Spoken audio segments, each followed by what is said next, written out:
Donald Trump y Joe Biden siguen a la conquista de votantes indecisos en estados claves en el último fin de semana antes de las elecciones. El demócrata apareció acompañado por el expresidente Barack Obama, mientras que Trump dedicó su energía en Pensilvania. Más de 90 millones de personas ya han votado anticipadamente.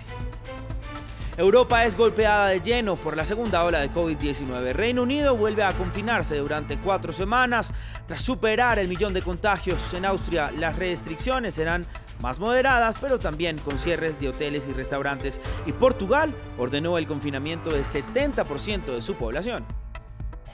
Los argelinos votan sobre una constitución renovada destinada a otorgar más poder al Parlamento.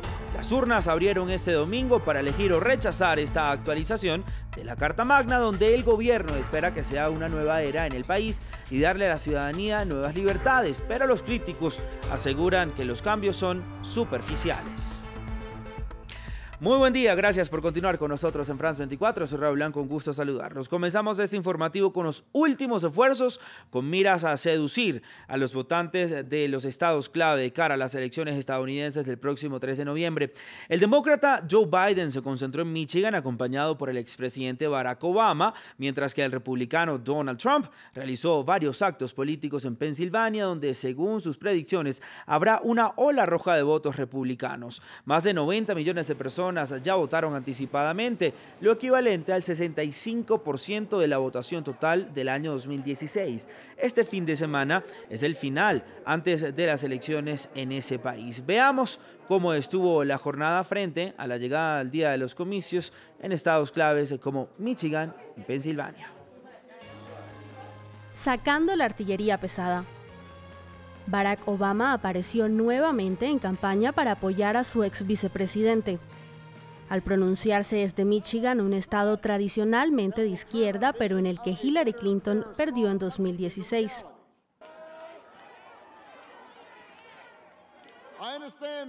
Entiendo que este es un presidente que quiere ganarse el crédito completo por la economía que heredó y no tener ninguna culpa por la pandemia que ignoró. Pero el trabajo no funciona de esa manera. Tuitear no soluciona las cosas. Inventar cosas no mejora la vida de las personas. Debes tener un plan. Tienes que hacer el trabajo. Mientras tanto, Donald Trump estuvo concentrado en Pensilvania, donde realizó 4 actos de campaña este sábado. En esta área, una de las principales en materia de producción de gas natural, Trump insistió en que su rival abolirá la industria petrolera de Estados Unidos y prohibirá el fracking. Hace unos momentos firmé una orden para proteger el fracking en Pensilvania y bloquear cualquier esfuerzo para reducir la producción de energía en este estado. Lo firmé en el hermoso Marine One. ¿Vieron eso? Trump sigue realizando grandes encuentros con sus partidarios, ignorando las medidas de distanciamiento social.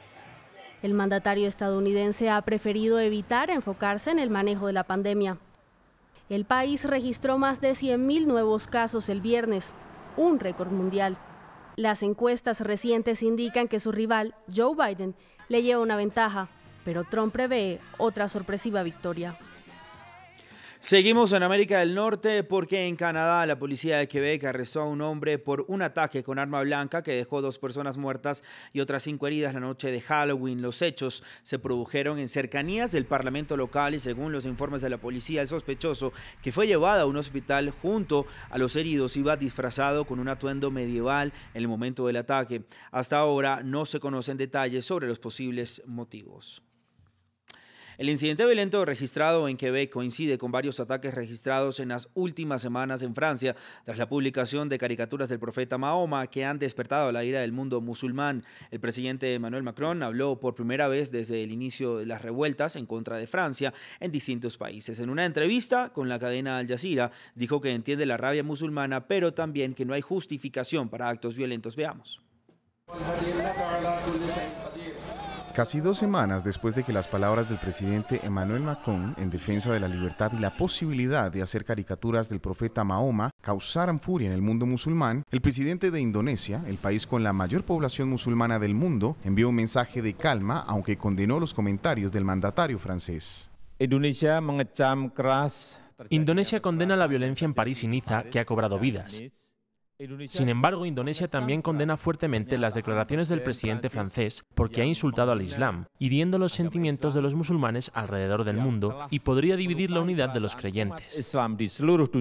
El 21 de octubre, durante el homenaje nacional a Samuel Paty, el profesor que fue asesinado por mostrar imágenes del profeta Mahoma en su clase, el presidente francés hizo declaraciones con respecto al derecho a las caricaturas. Desde entonces, ha habido docenas de manifestaciones en contra de Francia y llamados a no comprar productos de la nación europea. Macron extendió su mensaje. Yo entiendo y respeto la ira de las personas con respecto a las caricaturas. Nunca aceptaré la justificación de la violencia física por estas caricaturas. Y siempre defenderé la libertad de hablar, escribir, pensar y dibujar en mi país. Otras figuras del gobierno francés han intentado también ponerle fin a la controversia. Sin embargo, Macron sigue siendo impopular en gran parte del mundo musulmán. Cambiamos ahora de información. Europa vivió una jornada en la que países como Reino Unido, Austria, Grecia o Portugal decidieron implementar confinamientos totales o parciales para frenar la segunda ola de coronavirus en la región. Las restricciones suponen un nuevo golpe para la economía, alentando protestas en diversos sectores. Veamos el siguiente informe. Inglaterra se confinará durante un mes. Bares, restaurantes y actividades no esenciales cerrarán desde el próximo jueves hasta el 2 de diciembre. Escocia, Gales e Irlanda del Norte tendrán autonomía sobre los cierres. Ahora es momento de tomar medidas porque no hay alternativa. Desde el jueves hasta principios de diciembre debemos quedarnos en casa. Solo se podrá salir por cuestiones específicas, incluyendo educación, trabajo si es que no se puede hacer desde casa, para hacer ejercicio y recreación al aire libre. Por razones médicas y para escapar de lesiones o daños. Para comprar alimentos y artículos básicos y para brindar atención a personas vulnerables como voluntario. Algo que se replica en casi toda Europa. Austria también impuso un confinamiento de un mes y cierre de establecimientos no esenciales, algo que ya provocó protestas frente a la sede gubernamental. Grecia tendrá un cierre parcial donde solo se verán afectados hoteles, restaurantes y la industria de la cultura, pero el comercio seguirá operando. En Portugal, por su parte, se anunció que el 70% de la población estará confinada desde el 4 de noviembre. Y en Italia, ante la posibilidad de restricciones más duras, cientos de personas salieron a la calle a pedir ayuda económica. Está claro que la crisis que seguirá y que ha dañado la economía la pagará la población. Y estamos aquí para hacer que los patrones paguen la crisis. El primer confinamiento ya golpeó con dureza a la mayoría de países europeos que vieron caídas históricas en su PIB. Ahora, miles de personas temen que otro encierro sea el golpe definitivo a sus negocios y puestos de trabajo. Vamos ahora con noticias de Medio Oriente. Cientos de israelíes protestaron en contra del primer ministro Benjamin Netanyahu por su presunta corrupción y el manejo del gobierno de la pandemia de COVID-19. La multitud se reunió frente a la residencia de Netanyahu soplando silbatos, agitando carteles y banderas, además pidiendo su renuncia. La policía israelí declaró que se detuvo a 6 manifestantes que provocaron disturbios. El país actualmente se encuentra en recesión como resultado de la pandemia y la tasa de desempleo se sitúa por encima del 11%.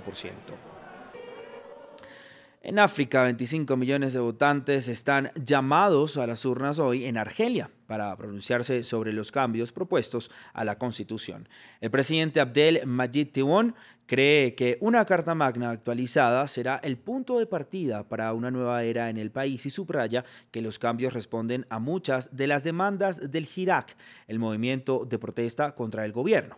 El mandatario asegura querer imponer límites para el número de mandatos y darle a la ciudadanía nuevas libertades, pero los críticos aseguran que los cambios son puramente superficiales. Lo que comenzó como un amistoso juego de azar rápidamente se convirtió en un estratégico referendo constitucional y muchos argelinos creen que la votación no llevará a muchos cambios. Como de costumbre votarán en mi nombre, lo han hecho desde 1962, así que déjennos continuar.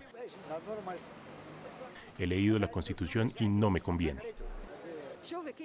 Cuando nos llaman para votar respondemos, pero después cuando hay problemas, los políticos no se encuentran en ninguna parte.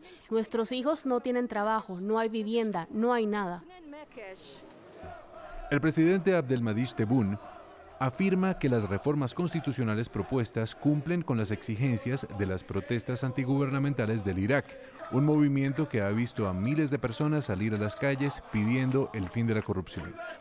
Las protestas semanales lograron forzar la salida del expresidente Abdelaziz Bouteflika en 2019, después de que se mantuviera en el poder durante 20 años. Y para muchos es el Irak lo que está en la papeleta electoral en este referéndum.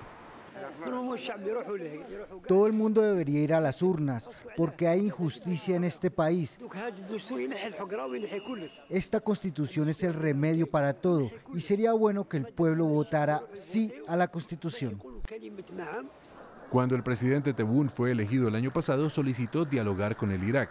Algunos dicen que la constitución reformada muestra que cumplió su promesa. El texto propone, en efecto, nuevas libertades para permitir a los militares argelinos intervenir en el exterior e impone límites a la duración de los mandatos. Pero la constitución sigue dando al presidente la mayoría de los poderes. Por eso, para los activistas pro democracia que quieren una renovación completa de la clase política de Argelia, estos cambios no bastan. Y actualizamos ahora la información sobre Turquía, donde aumentó a 51 el número de víctimas mortales por el terremoto que sacudió el mar Egeo el pasado viernes. 2 de los muertos se registraron en la isla griega de Samos. En la ciudad turca de Esmirna, la más afectada por el sismo, más de 100 personas ya han sido sacadas entre los escombros. La última persona rescatada con vida hasta el momento fue un hombre de 70 años de edad que permaneció durante 33 horas atrapado bajo los escombros. El Partido Laborista de la primera ministra de Nueva Zelanda, Jacinda Ardern, firmó un acuerdo con el Partido Verde para formar gobierno en la nación del Pacífico de casi 5 millones de habitantes. Ardern, a principios de este mes, logró la mayor victoria electoral de su partido en medio siglo. Aunque ya no necesita el apoyo de otros partidos para poder gobernar, las coaliciones son la norma en Nueva Zelanda, ya que los partidos buscan construir un consenso. Los verdes están obligados a respaldar al gobierno, pero los demás partidos tienen derecho a adoptar una posición diferente a los de los laboristas. En México, Andrés Manuel López Obrador inauguró varias ofrendas a los fallecidos por el COVID-19 con motivo de la conmemoración del Día de los Muertos. La tradicional festividad se celebrará con muchas restricciones a causa de esta pandemia de COVID-19 que todos vivimos y que azota al país azteca. El mandatario anunció que como tributo a las víctimas, México guardará 3 días de luto. Veamos el informe que ha preparado Álvaro Cordero. México rinde homenaje a los fallecidos por el COVID-19. Con motivo de la celebración del Día de Muertos, Andrés Manuel López Obrador inauguró varios altares con ofrendas clásicas de este día y anunció que el país entraría en 3 días de luto oficial por las víctimas. A partir de hoy se inician 3 días de luto nacional dedicados a recordar a todos nuestros difuntos y en especial a quienes han perdido la vida a causa de la pandemia del COVID-19. Esta tradicional festividad mexicana está marcada este año por la pandemia. Algunos estados han prohibido o restringido la entrada a cementerios, por lo que en el Palacio Nacional se levantaron 20 ofrendas y se honró a los pueblos originarios, que también estuvieron presentes. Pues es lamentable y triste, ¿verdad?, de que estemos viviendo en esta época de gran epidemia. Pero bueno, el hombre tiene que estar siempre preparado ante estas situaciones. Siempre tiene que aprender de esto. La pandemia ha golpeado con dureza a México. Es el 10º país con más contagios contabilizados del mundo y el 4º con más muertes. Y la causa de muerte por COVID-19 ya es la 3ª más habitual en el país, tan solo superada por la diabetes y las enfermedades del corazón. Y de esta manera llegamos al final del informativo en France 24. Continúe con nosotros para más actualización de noticias. ¡Feliz domingo!